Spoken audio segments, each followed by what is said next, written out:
glad to have you here. We're glad there's no snow yet. It's my pleasure to welcome you to our our February Conversation at Noon program. I'm Rebecca Tabor-Conover. I'm head of public programs here, and I'm happy to welcome you to Connecticut's Old State House today. Today's program is continuing the theme that we've been following for the past few months of choosing to participate. That theme is based on the recent release of the 2016 Connecticut Civic Health Index report. The report measured our state's levels of civic engagement. And one way in which they measured this level of engagement is by looking at how citizens engage to come together to fix community problems.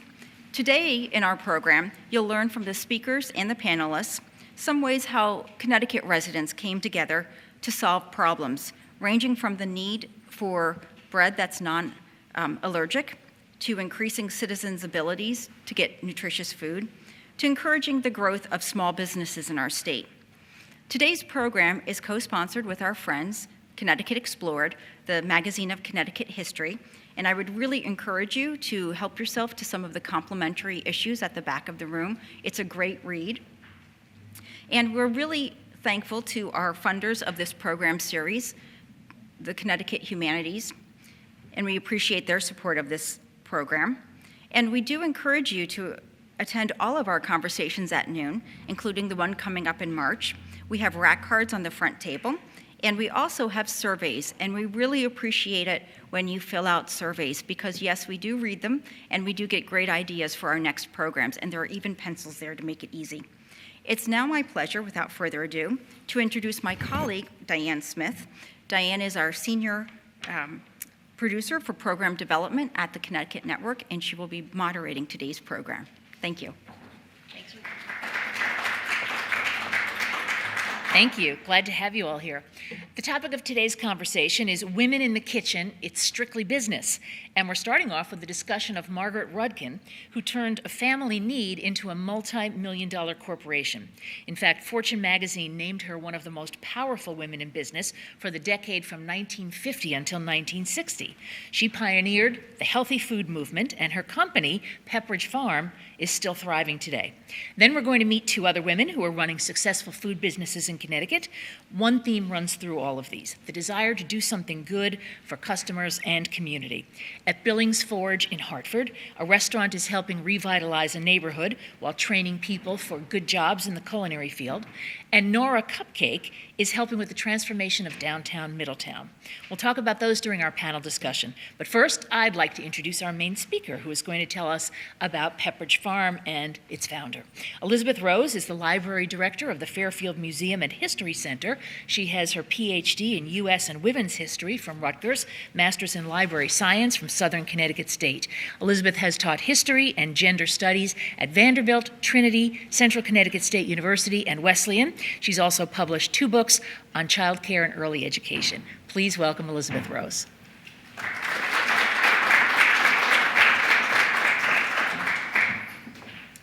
Thank you very much. I'm glad to be here today in this beautiful place to share some interesting tidbits with you about the career of Margaret Rudkin.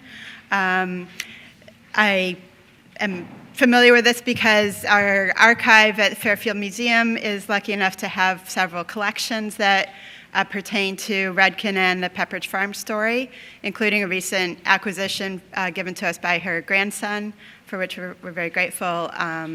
And the sources we have don't really allow me to speak much to her personal life or inner beliefs, but rather her business career, so I'll be keeping it largely to that. So with our theme today of kitchens, what's kind of fascinating about Margaret Rudkin is during a time period in our history when there's a lot of debate about women being in the kitchen or whether they should be somewhere else. She started in the kitchen, but that took her, if you will, out of the kitchen to the head of a national corporation to be one of the best-known women business leaders in the country at a time when there were very few women heads of corporations.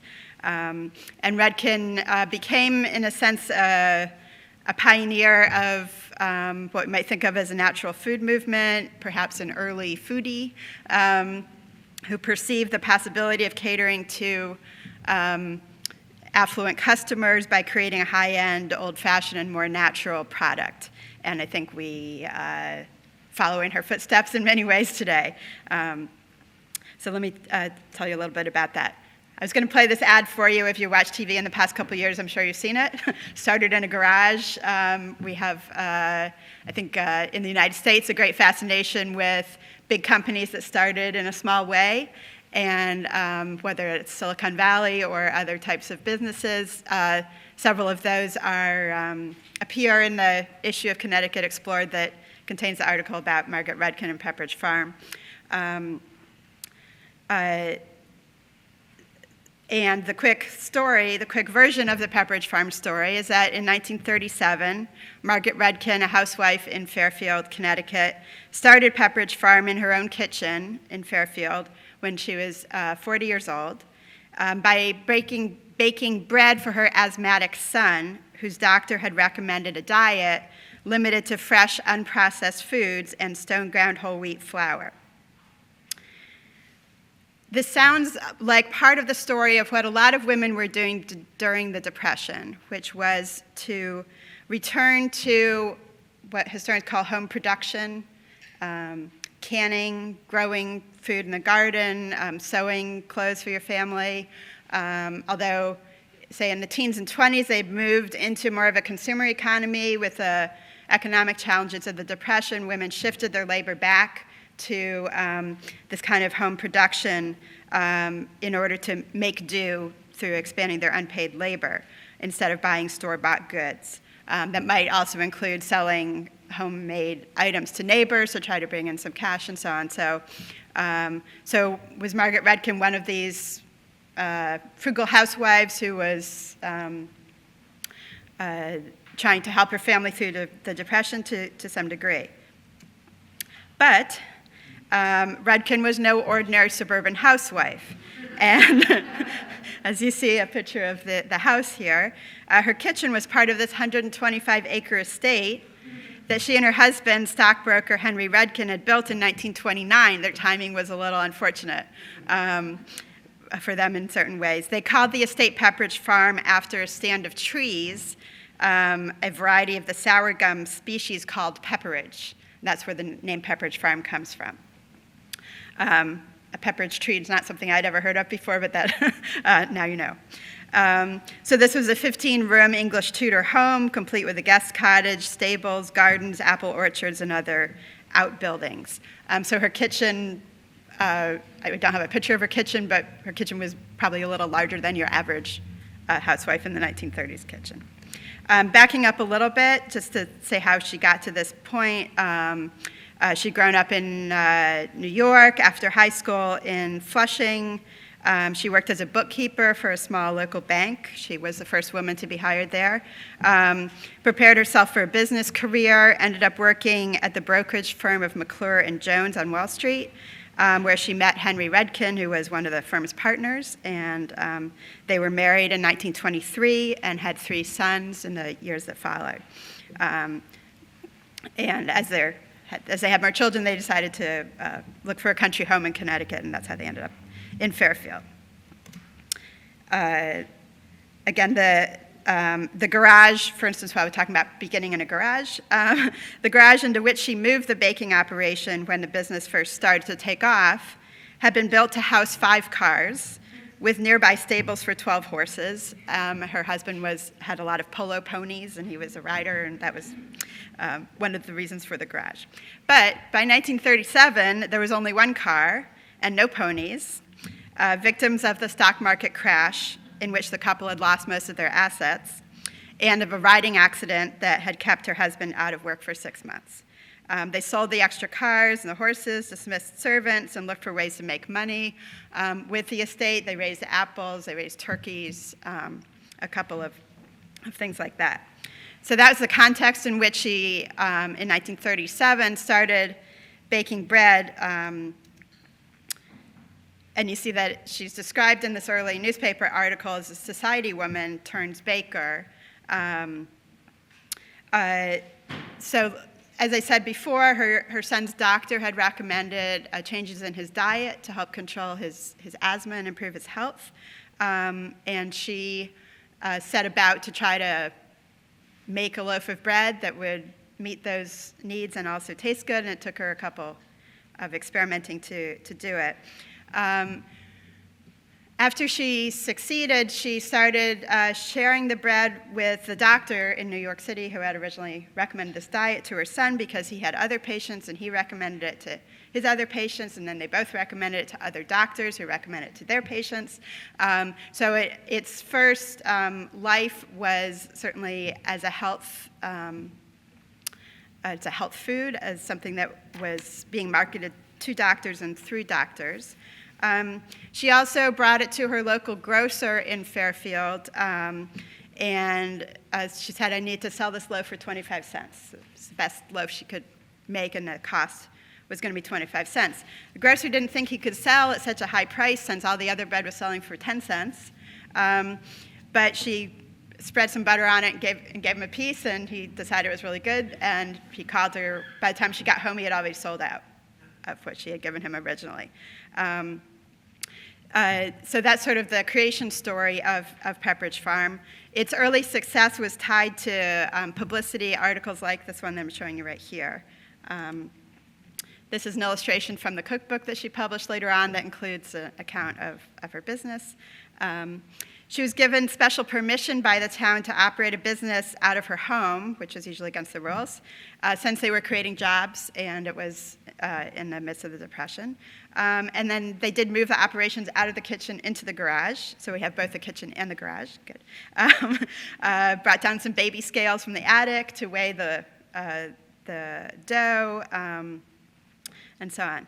As I said, she marketed it to other doctors who recommended it to their patients. She also established a mail order business and a distribution route to local Connecticut grocers and New York City specialty food shops like Charles & Company. Her husband, back at work, carried the bread in a basket on his train commute to Wall Street for the first few months until they came up with a more solid distribution plan. So there's a bit of a family, it's a family business from the beginning in that sense. You can't read these letters, but there are a couple of fan letters. The one on the left is from the doctor that she initially started off working with, and it says in the first line, this is a letter that he is circulating to colleague physicians to recommend the bread. And he says, Mrs. Rudkin, God bless her, when she bakes bread, which is as good an endorsement as I guess you could wish for. On the right is a letter from Dorothy Thompson, the journalist who was considered the second most influential woman in America, second to Eleanor Roosevelt at the time, is sometimes called the First Lady of American journalism. And she just writes, somehow she came across the bread, and she says, my dear Mrs. Rudkin, for years I've been trying to get some good bread. For years I've been trying to get something that was bread at all, and not some sort of sponge that turns dry or mildews in 2 days. So she just spontaneously sent this letter of endorsement to her. So mail order customers who found it preferable to what they could get at their grocery stores, and people who came across it through publicity articles and so on. So there's a sort of a thriving mail order business where people became obsessed with the bread, I guess, and wanted her to ship it to them while they were traveling or they were somewhere else and so on. So it expanded in that sense as well. A Reader's Digest article brought orders from all over the United States, Canada, and other countries. And the business expanded pretty quickly. So you see here are some of the trucks they were using for distribution. Again, they're still at the estate, at her home there in Fairfield. Year after starting the business, she buys a first electric mixer and some delivery trucks. She has 5 regular employees. In 1940, they moved operations to Norwalk. And their weekly volume was exceeding 50,000 loaves. The white bread was especially popular. And she had placed the bread in 1,000 stores along the Connecticut coastline between Fairfield and New York. They also introduced new products, stuffing, which was good for using the bread that had gone stale, that might have been returned by stores, dinner rolls, and so on. By 1953, they owned 3 bakeries in 3 states and were baking more than 200 million loaves of bread. There's an image of her with her husband, Henry. Henry eventually gave up his Wall Street job to help manage the marketing and finances of the company. Margaret was the company's president and oversaw the bakery's daily operations. So they really kept control of the business in the family. And it was Margaret who would appear in television commercials as the company began to advertise nationally. And in publicity photos like these, you can see that she was putting the traditional image of a woman as a baker, a woman in the kitchen, to work in promoting her company's product as an old-fashioned or traditional product that fit in with with its claim to be healthful. So there's a way in which her image is kind of part of the marketing of the product itself. A 1948 New Yorker article about Rudkin was called "Striking a Blow for Grandma." It was all about how her bread was sort of old-fashioned in the way that it was made. It wasn't the soft and spongy kind preferred by the vast majority of American consumers. This is a time when only 5% of Americans were eating homemade bread on a regular basis. The bread was kneaded by hand. It was made from unbleached flour, and she explains in this article that she's not trying to create something that's going to appeal to the mass market. She says, "I'm only trying to please the minority who want a good loaf of bread and are willing to pay for it." So in an era where expectations about women's paid work and family roles were hotly debated, because we're starting from the late Depression when it was considered really wrong for married women to have paid jobs at all, to the World War II years when suddenly women were intensively encouraged to go into the workforce to help with the war effort, to the post-war period when women are intensively encouraged to get out of the workforce and be good homemakers. It's kind of a whiplash kind of thing going on in that time period, to the real idealization of homemakers in the 1950s that we think about.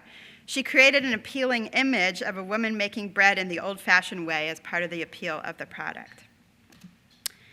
As the company grew, they started to do some national advertising. In 1955, they hired the firm of Ogilvy and Mather, and they borrowed the character of Titus Moody from a Fred Allen radio show. And if, depending how old you are, you might remember some of these ads or some of their successors. Actor Parker Fennelly gave Titus a thick Vermont accent, saying, "Pepperidge Farm remembers," right? Yeah. As he made deliveries in his horse-drawn wagon. So here he is sitting with her in the horse-drawn wagon. Coming from Fennelly, anything referred to as old-fashioned was believable, and this was one of the longest-running ad campaigns in American history. The logo of Pepperidge Farm with the mill and the water wheel and so on was based on the mill that they did use to grind their flour. That was one of Margaret Rudkin's interests as well. A somewhat less old-fashioned image of her would be this one, sitting behind her desk at home. A woman heading a major national company, negotiating distribution contracts and overseeing the rapid growth of her company, drawing on her past business skills in bookkeeping, accounting, and business management, and certainly also drawing on networks that her husband had with investors, and the papers that we have include a prospectus for the company that he seemed to have been circulating around in some of his contacts as well. Margaret Rudkin became recognized as an important business leader. She lectured at Harvard Business School and at business conferences in the US and Europe. And just remember, this is a time where it is highly unusual for a woman to be the head of any kind of national corporation. She also, her business practices are worth commenting on. She knew all of her 162 employees by their first names. She paid slightly higher than average wages. She provided insurance and medical care, cafeteria and infirmary. So she followed her own guidance in some of her how she treated her employees as well. Now to the important things, the cookies, the goldfish crackers, right? These were also her innovations and also reflect her life experience in that she and her husband traveled to Europe on many occasions. And while there, she encountered some cookies that she thought were really great in Brussels and that she could bring back to be part of her product line. So that's where the cookies, the distinctive line of cookies that we still know and love, the Milanos and all of those cookies came from. She made an arrangement with a company, a well-known bakery in Brussels, and trained workers there and imported an oven from Belgium to bake the cookies in. She also developed a frozen pastry line. Later, she discovered these fish-shaped crackers while traveling in Switzerland that later became an important part of the Pepperidge Farm line. Also introduced some old-fashioned cookies in 1957 that were advertised as similar to what you would take out of your grandmother's cookie jar. Wouldn't taste like store-bought cookies at all. In 1960, the Rudkin sold Pepperidge Farm, at which point it was employing 1,000 people. Its annual business of $32 million. They sold it to Campbell Soup, and Rudkin joined the board of directors of Campbell Soup, the first woman to sit on that company's board, and continued to run Pepperidge Farm until 1962, when she yielded the presidency to her son, William, as pictured here. To give you an idea of how Pepperidge Farm had become part of American culture, if you will. In the 1970s, after her death, Pepperidge Farm bread goes to space on the Apollo 13 and 14 missions, and later the goldfish crackers went on the Space Shuttle Discovery. To sum up, Rudkin, I think, had both a flair for commerce, which you see throughout her life, and a deep interest in the product. Her fondness for food led her to do a lot of research about the history of bread making and to collect historical cookbooks. The cookbook that she published after she sold the business in 1963 that includes memoirs of her childhood and of the Pepperidge Farm story became the first cookbook to make the New York Times bestseller list. And if you think today how often cookbooks are on the bestseller list, it's an interesting thing that was the first. She officially retired in 1966 and had died of breast cancer in 1967. But as I said, the business has obviously continued as part of the Campbell Soup Company. And I think what we see in looking at her career is taking an idea that met her family's needs at a particular point in time and really understanding how it could fit into a market and having a real commitment to a quality product that she thought there was a market that she could find for, and that would was sort of the pioneer in a sort of a niche, high quality food, natural food product that would end up being very influential in Americans' kitchens. Thank you very much. Join us on the stage.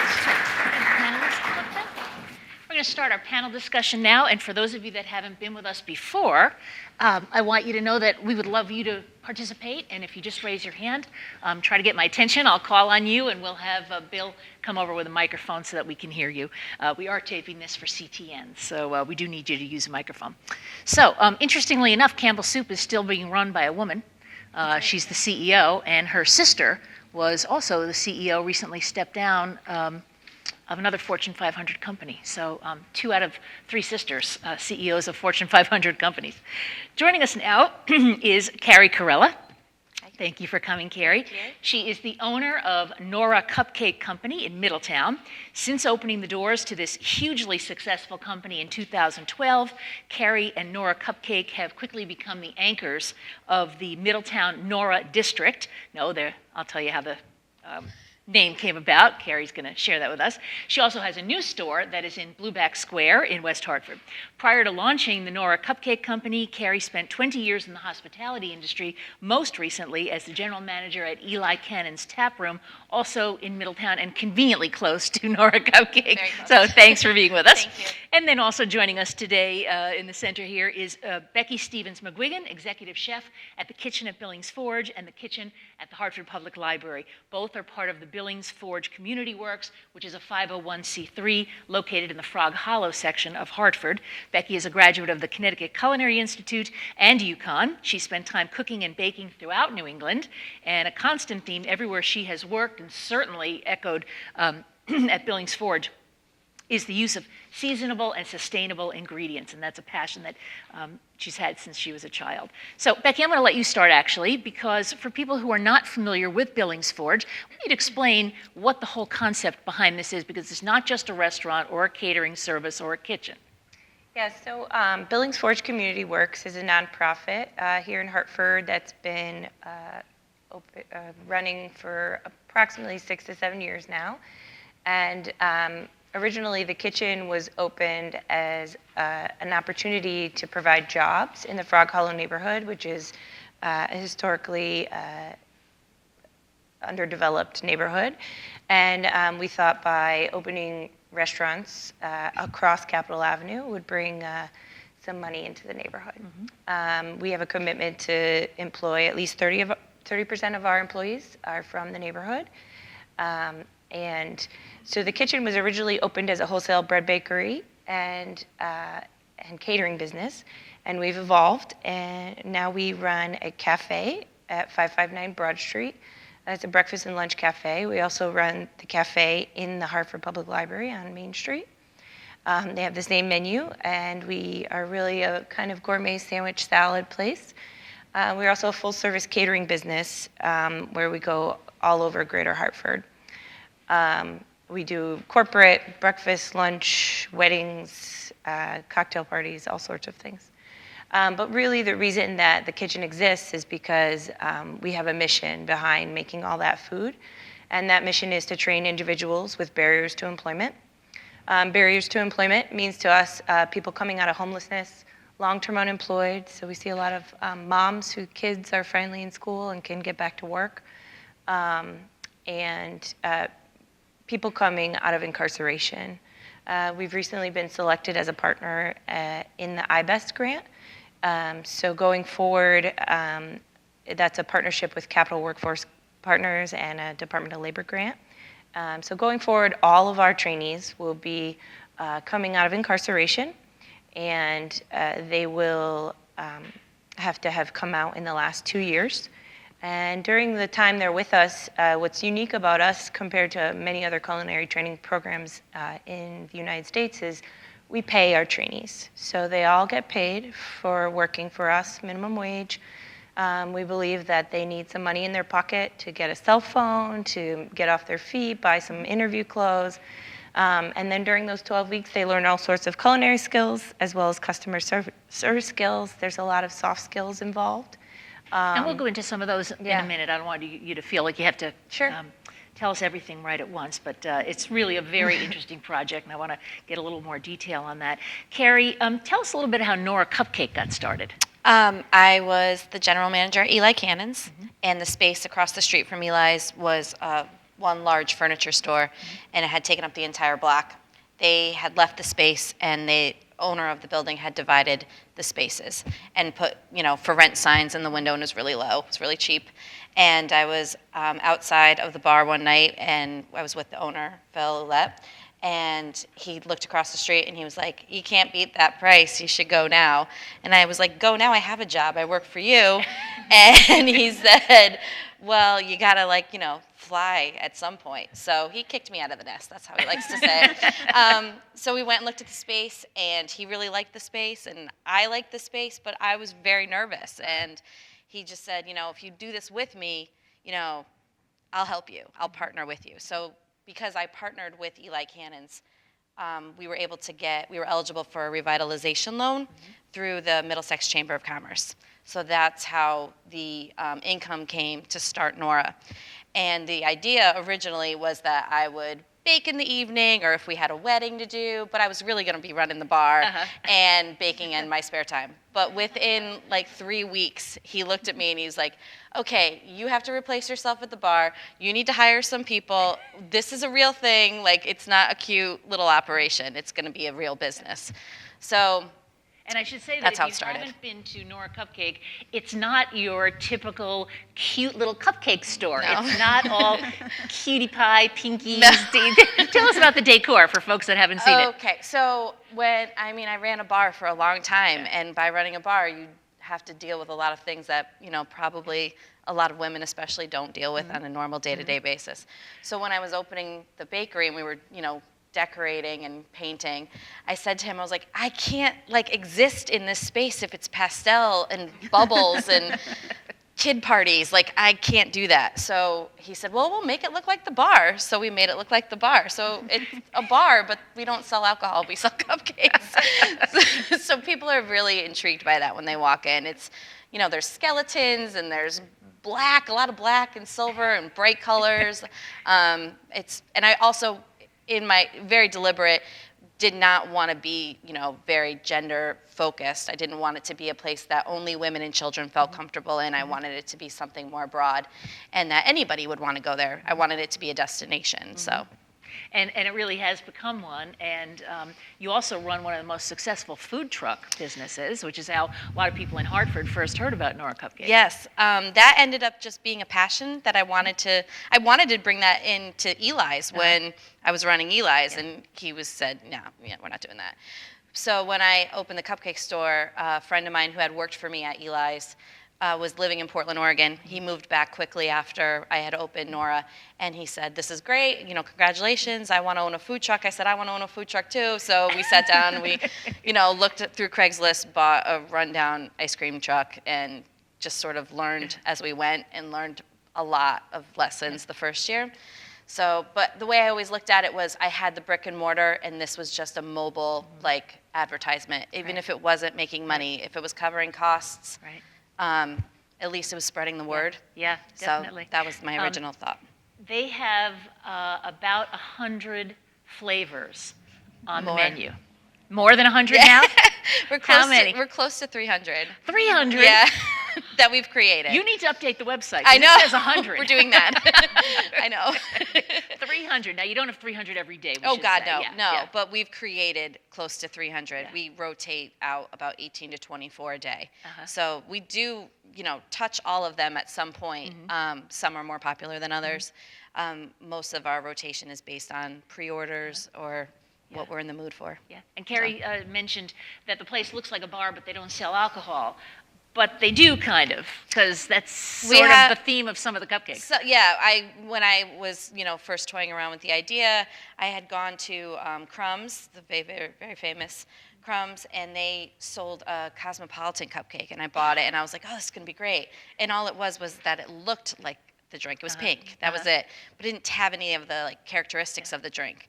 So I started to toy around with, well, I'm going to make cocktail cupcakes, and this will have a lemon cranberry theme that's similar to a cosmopolitan. So a lot of our cupcakes are very themed after drinks. Some incorporate alcohol, some don't. So Like the Irish car bomb? very much includes alcohol. Yes. Guinness, Baileys, and Jameson. So. It's really, I'm just going to tell you, if you haven't tried these cupcakes, they really are superior. You Thank cannot you. find a better cupcake. And they've been ranked nationally, I think in the top 100 cupcakes, I think you're number 30. 36, I would think? put you much higher. Thank you. Much higher. It's I would fabulous. too. Just fabulous. And where else are you going to find a cupcake named Fat Elvis? Really, with bacon in it. Elizabeth, I want to ask you a little bit about Margaret Rudkin's whole approach to how she was baking her bread and what she, you mentioned how she talked about it being sort of an old-fashioned process. And this was happening at the time when really business, bakeries and other food businesses were really becoming mechanized. And yet she kind of went in the other direction. She did, absolutely, and very self-consciously go in the other direction. She believed that bread should be kneaded by hand, and she employed women to do that in her kitchens. And like I said, she wasn't the kind of bread that was popular at the time. If you think of your kind of classic Wonder Bread loaf, it's like very full of air and very spongy, and that was the quality that that commercial bakeries were after. And obviously that loaf could last longer on the shelves and be more easily shipped and that sort of thing. But she wanted a very different taste and quality to In fact, her in the bread. beginning, her bread wasn't even pre-sliced, right? Correct. In fact, she very much resisted the idea of slicing her bread, only did so under pressure from various sources, which is kind of funny as you think about it. But in that last picture I showed, I think she is slicing bread herself. I'm sure that's the more pure way to encounter a loaf of bread. But, so that's what I think she was after, especially at first, that kind of quintessential experience of sort of a home-baked loaf of bread, but that you could buy. Becky, can you tell us a little bit about what else goes on over at Billings Forge in that there's sort of a whole development that centers around the restaurant, the kitchen, but there's a lot more to it than the food part? Yeah, so we call it our campus because we have spread out quite a bit since the beginning. So aside from the kitchen, we also have the studio space, which is where we host our winter farmers market. We're a year-round farmers market, and in the summer it's out on the lawn where we have our community gardens. And the NoRa Cupcake truck comes to our market. So you can find me out there probably once a month buying a dozen or so for the staff when it's like been a rough day. And so we have the gardens, and we use those gardens for community members to grow, as well as we grow vegetables for our youth programming, where we teach cooking classes to the youth in the neighborhood. And there's also housing involved in the project. And the project, originally the building used to be the Billings Spencer Forge, where they created wrenches, and it's been created renovated into mixed income housing. And that was all done by the Melville Charitable Trust investment, as well as the Firebox restaurant, which is our sister restaurant. If you haven't been, you're missing out. It's really fantastic, fine dining, farm to table, really cutting edge, really beautiful food. And I think one of the interesting things that the Melville Trust figured out was that if you bring a great restaurant into a neighborhood that's not such a great neighborhood, it tends to bring in people who would not otherwise ever set foot in that neighborhood. And that sort of sets a whole cycle of development and redevelopment going. And being that the Billings Forge is so close to the Capitol, all those state office workers and many more walk over there, not just for the food at the kitchen or at the Billings Forge restaurant, but also for the farmers market. And so you see people, really mingling. You see, state employees mingling with moms who are buying their produce with food stamps. And it's been really kind of a nice cultural sort of thing that's happened there. If anybody has questions, please raise your hand and, don't be afraid to interrupt us. We'd love to hear your point of view. Bill, right in the back there. For the cupcakes, how did you say you got started? Oh, sorry. How did you say you got started? With the actual baking of the cupcakes? Yeah, like getting the building, getting the right partner who won't screw you over, and getting the word out. It was by no means planned on my end. It really was just sort of like a matter of timing and a matter of like right place, right time. The space happened to be available. I had worked, very closely with the owner of Eli's, my boss, for 15 years, and I was his right hand, so we have a very close relationship. And, I don't know if I would have done it if I hadn't had as much support from him, because it was, scary. It's very scary. But, and then the money came because of the partnership with And Carrie, I want Eli's. you to talk about that a little bit, because part of what the whole scheme behind this was to keep that end of Main Street alive. Yes. When that furniture store shut down, that left a bunch of empty storefronts. I had worked there since 1997, so there really the community health center that's right next door to Eli's wasn't there at the time. That was just a parking lot. And then there was that furniture store in O'Rourke's Diner. Other than that, there really isn't a reason to go there. O'Rourke's is obviously a destination, and Eli's created themselves to be a destination. So I think I sort of modeled my process after those two things. But we've definitely brought so much more foot traffic with that development of that block because I signed on, and then Crust signed on, and then a gift store signed on. So now there's all these reasons to kind of make a night of it. Like they bop around across the street. We call it Frogger. It's like when you're trying to cross the street and there's just no crosswalk, but you're just trying to not get hit by a car. You need to get a crosswalk there. Right, And we tell, do. Tell everybody what NoRa is, because for a while I thought, well, gee, maybe that's the name of the baker, or maybe that's her mom's name or something, Right, but everyone nothing thinks to it's do a with that. family thing. Yeah. It's not. It's spelled capital N, lowercase o, capital R, capital A. So it's an acronym for North of Rapallo Avenue, which is the cross street that we all are north of. When we were looking at the space, there was a sign on the building, and it was called the Pearl. So we were like, oh, maybe there's like a jewelry store going in here. I'm not really sure what this is. And the owner of the building was like, no, that's my wife's name. And Phil and I looked at each other and were like, well, that's stupid. No one's going to get that. It doesn't make any sense. So he said, well, what would you call the building? And we said, well, I didn't. Phil did. He said you should do what New York does when you're, when you want to develop a neighborhood, Right, give like it a cool Soho name, and Tribeca and right. Nolita and all those Right. cool things, and then it becomes this place where people are like, oh, what's that NoRa thing? Yeah. Well, it's north of Rapallo Yeah, Avenue. It's a great, really good idea. Really good Thank you. idea. Again, if anybody has questions, please raise your hand and we'll bring the microphone over to you. Elizabeth, I wanted to ask you a little bit about, you mentioned that Margaret was very forward-thinking in how she treated her employees and provided them with health care, et cetera. But one of the things I read in a book about her is that she paid women less than she paid men. Go figure. Yeah, this is where it would be great if we had more sources, like in her own voice, about how she really thought about women's place, if you will, or anything along those lines. So I don't have too much insight into her own theories about women and men and equality or not in the workplace. All we really have is sort of the example of what she did. I just found that strikingly ironic. That Absolutely, a woman that yeah. could start a company like Yeah, that. Would, she did employment. Most of the people she employed, certainly at first, were all women, Yeah. and I think there did seem to be a thing that like bread should be made by women, sort Yeah. of going on. Yeah. And then she had a male accountant, and obviously more and more people as time went on. But yeah, that is very does make you wonder. Yeah. Yeah. Becky, tell us a little bit about what the philosophy is of cooking that you try to incorporate at the kitchen. Well, because we're a training facility, I try to, and this just happens to be my personal philosophy, but I think it's the best way to teach, is we really try to keep things simple and have the food represent itself.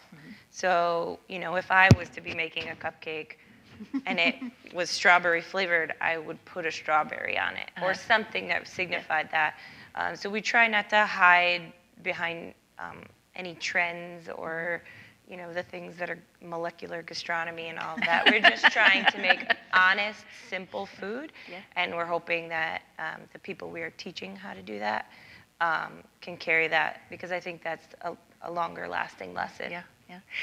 Interesting about how they use local and sustainable products as well. When Billings Forge first opened, I did a Positively Connecticut story for CPTV, and I went to interview the chef at the Billings Forge restaurant, the sister restaurant, and he was late for the interview.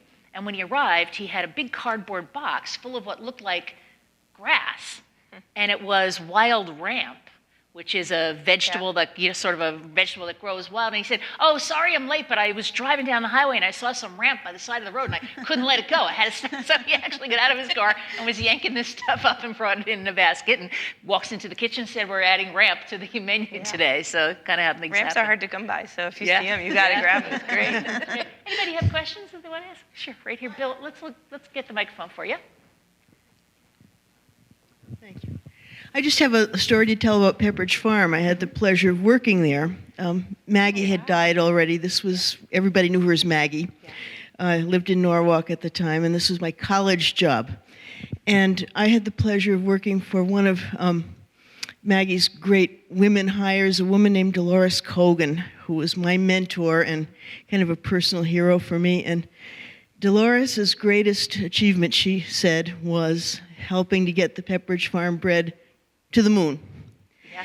And I had the pleasure of writing the press release for that. I was in the PR office, and it was at the time, at least, considered the most used press release that Pepperidge Farm ever put out. Fantastic. So seeing the little picture of the moon unit with the bread brings back a lot of great memories. But Dolores was one of those great women hires, and she went on to work for Miles Labs in Indiana, and just is one of the great women of public relations. And I think it's interesting about the bread going to the moon, because I think about astronauts and I think about them eating some sort of substance that's in some kind of a little container. They were squeezing it out of toothpaste exactly, tubes. exactly, squeezing it out of a tube into their mouths. And here they were eating sandwiches made on old-fashioned bread on their way to the moon. Kind of crazy. Okay, we've launched. Open the sandwiches, will you guys?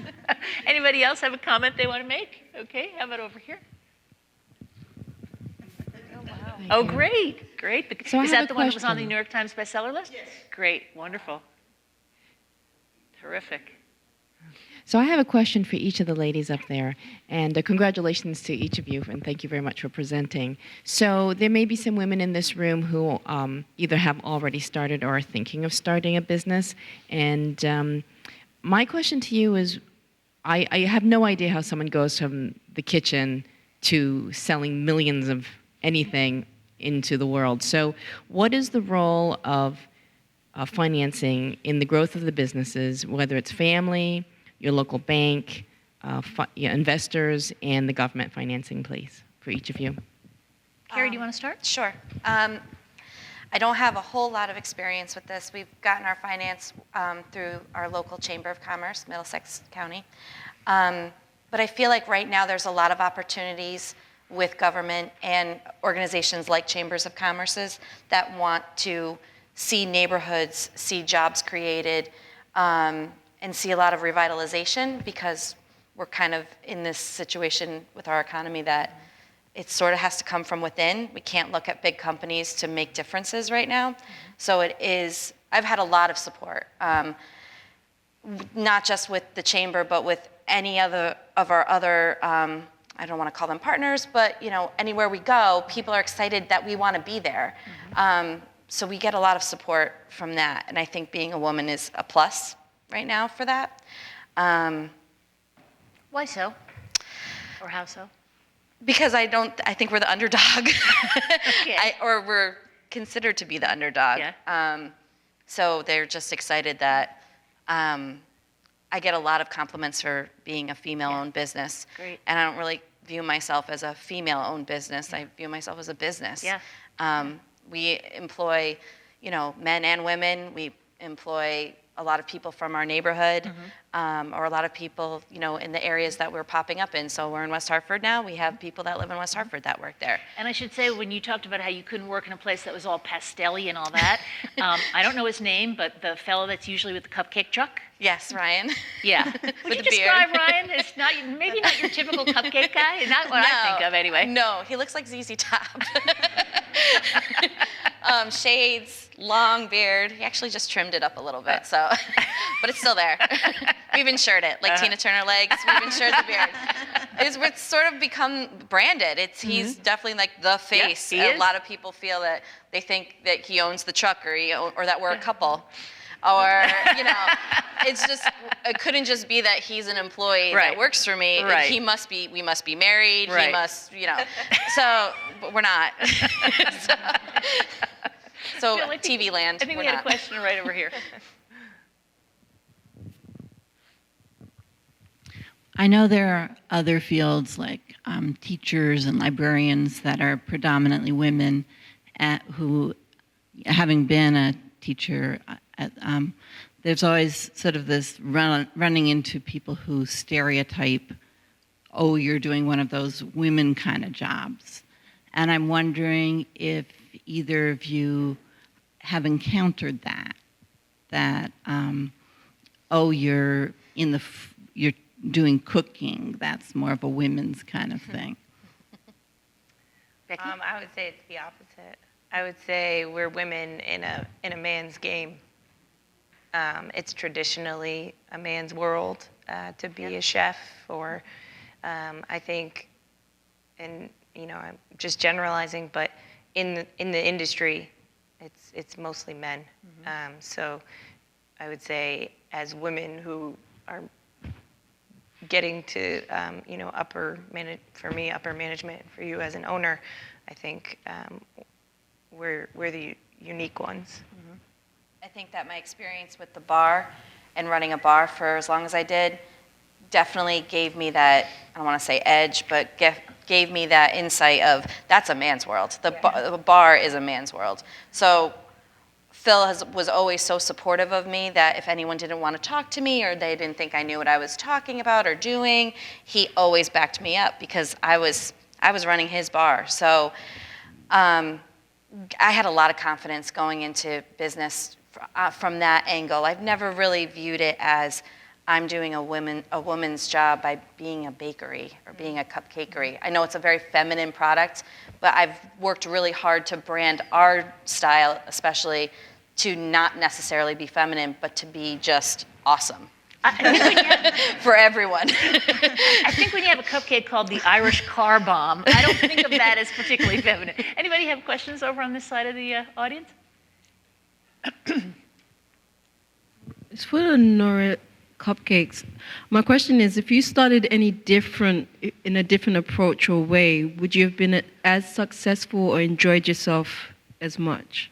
Well, I think that, life sort of brings you to where you are. So, I've had a lot of personal and professional experiences before opening NoRa that has helped create NoRa. So that's a hard question to answer. But I sort of pride myself that I didn't go to culinary school, that I'm just sort of figuring it out as we go, because it's more authentic. It's coming from me. NoRa is me. Like, everything about it, the feminine qualities, the masculine qualities, it's very much personified by, who I am. I hire people that I enjoy, and we train them. I don't really care about their educational background because, to me, I ran a bar. I went to college. I have my master's degree. I don't know if that really matters. I don't know if I'm really utilizing those skills. But I hire people that I want to see every day. That you want to hang out with. That I want to hang out with. Yes. I think it's a perfectly fine approach. I do. Elizabeth, I want to ask you, is there any part of, and maybe you would know the answer to this too, is there any part of Maggie Rudkin that's still a part of that big company, Pepperidge Farm?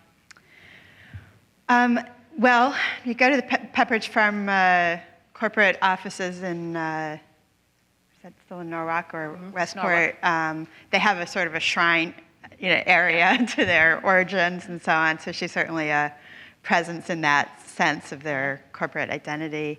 And we did an exhibit at the Fairfield Museum of some notable women from Fairfield, of which she was sort of the most well-known, so on, and they were very involved with that.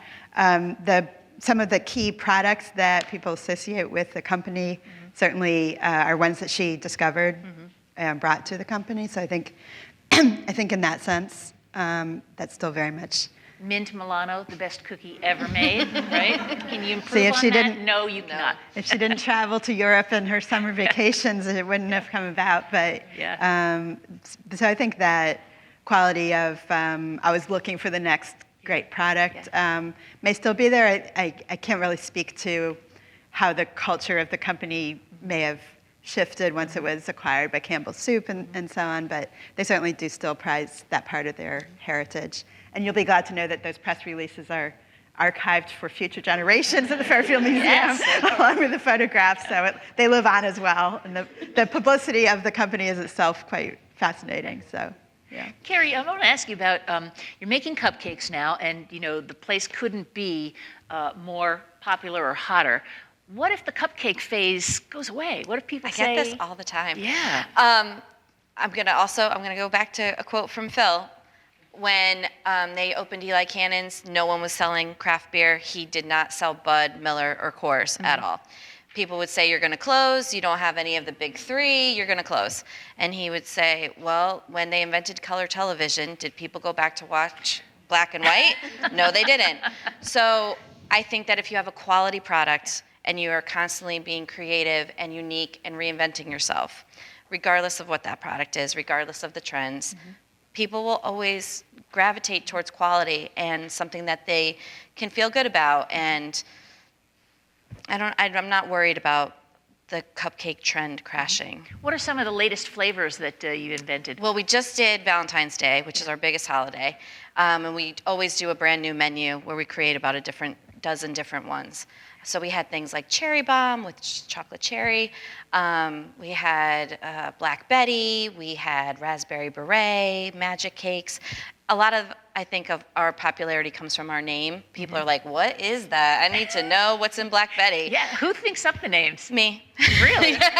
And the staff. We round table a lot once a week. Yeah. And there's about 5 of us that all have a lot of creative input. So they'll say, we really want to create a cupcake with lavender. And then they'll bring me 6 different prototypes. It's a really hard job. Yeah. We sit around, we eat cupcakes, we talk about things that are popular right now. How can we mesh this into a Kardashian trend? Things like that. So. Do you have a Kardashian cupcake? We don't yet. You should. Yeah, you're right. I should. One last thing, and that is when Phil helped you get started with the business, he had in mind that eventually you would help somebody else. Yes. Tell us about that. So his thought, and he actually presented this to Rosa DeLaura, was because he helped me and he partnered with me and he put his neck out and co-signed a loan for me. I've recently bought him out. I'm by myself. But the thought was, I did that across the street from him. It's a complementary business to what he was doing. It's not competing in a way that is going to take business out of his, establishment. And we market and brand each other very, very nicely. So once I reached a certain level, he said, you should, pay it forward. And, one of your managers, you either follow their dream or open up another NoRa and help them. We're definitely on that path. Everything has expanded so quickly for us. We've only been open for 4 years. We went from me baking, cleaning, and help from friends to now 35 to 40 employees. We are in the process of hopefully moving our bakery operations to a much larger facility. We have a couple of opportunities for different retail locations coming up. So I'm not sure what's going to happen. My team is very excited about all of the growth potential. I would love to be able to pass along another business to them or one of the NoRas to them if that was something they were interested in doing. Honestly, we haven't had a minute to stop to be like, who's going to open the next NoRa? I'm not sure. We should talk about, we're just sort of growing with all the opportunities that we have presented right now as a team, as a unit. I don't really view myself as the owner. They kind of tell me what to do. I don't really, I don't know. So much for hiring people you want to hang out with, right? Well, I want to thank all 3 of you for coming today. It's been really a fun discussion and really great to have you. And congratulations on all the success of your 2 businesses. And for you driving from West Hartford down to Fairfield every day, good luck with that. Thank you. But thanks a lot. Really appreciate it. Thank you.